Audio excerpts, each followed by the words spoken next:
Welcome back, everybody. Here now with your full forecast, giving you a first look at these current temperatures because it's already starting to get pretty chilly. We're already close to the lows that we'll be seeing tonight. Most of the region in the 30s. You see down here, Sonora at 39 degrees, a few places in the 40s, Brady 41, Junction and Mason 46, 42, and Menard. You see the sky cam behind me. It's looking gray. You can see the light shining though. It's been a pretty gray day overall, and it's going to stay that way through a lot of Thursday as well. Now, showing you these lows, you see not much of a difference. Only about a 4-degree drop here in San Angelo. Abilene going to get into the 25, much of the big country in the 20s. Similar situation where they're going to be experiencing that cold front and colder temperatures earlier, as well as seeing winds coming in from the northeast. So it's just cooler in the big country compared to the Concho Valley, with still in the 30s. You see 37 degrees for the low in Sonora. Now, as we get into tomorrow, temperatures are going to rebound. I know everyone was very cold today, but we're going to be in the mid to upper 50s for most of the region. A few places even hitting 60 degrees like San Angelo, Menard, and Mason. 62 degrees all the way down here in Junction.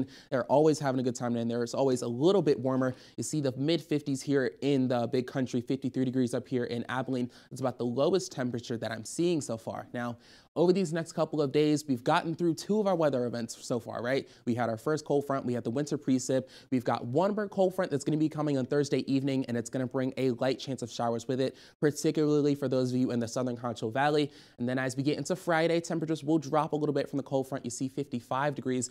And then as we get into Saturday, it'll warm up into the 60s. We'll see more of the sun, and it'll stay that way for most of the weekend. So what exactly is going on? I've got the upper humidity to show you what things are going to be looking like and how moist the atmosphere is. Now, you can see we've got this big green swath here, and that's part of the reason we've been able to see the moisture that we did today. And it's also part of the reason that it was able to continue so long into the night. We got some more moisture last minute. There's this high pressure over here in the south, which is rotating clockwise, which is why we're seeing this influx of moisture, because we have these winds coming in from the Gulf of Mexico that's bringing that moisture along with it.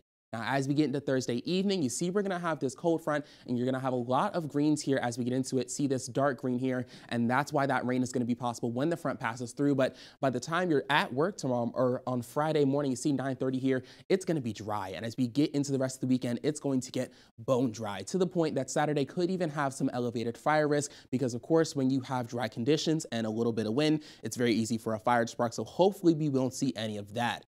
Now, showing you the weather pattern to show you what exactly that's going to look like, because I showed you we'd see some rain. So we're going to be getting out of this system today. Thursday is going to be a mostly clear day. That front is going to come through and push its way on down. And as we get through, you're going to see those little bits of rain are going to continue to show up along the Concho Valley as well. There's that high pressure coming in behind it. You see it right here just below in some of these counties like Schleicher, Menard, Kimball, and Sutton. And that cold front's going to continue to push it on through, and then we'll be sitting with that high pressure as we finish up our work week.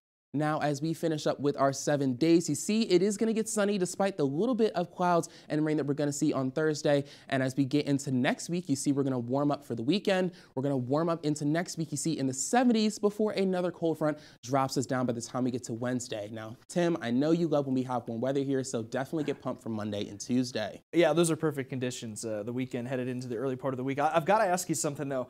We've heard in the past that the temperature has nothing to do when it fluctuates with your sinuses or allergies, but I'm telling you, when those temperatures drop down like that, I have a heck of a time breathing that day. I mean, so it's because it's dry. That's the real thing. So your throat dries out, and you're just like begging for water at that point, and then your sinuses start acting up, your mucus gets thicker. So it's not direct, but it is step by step. Even with the slightest bit of wind, too, blowing that dust and pollen and everything else Even around. worse. Luckily, I don't have allergies, but if you do, then God bless you. Yeah, for sure. All right, thanks, Tavian. Now,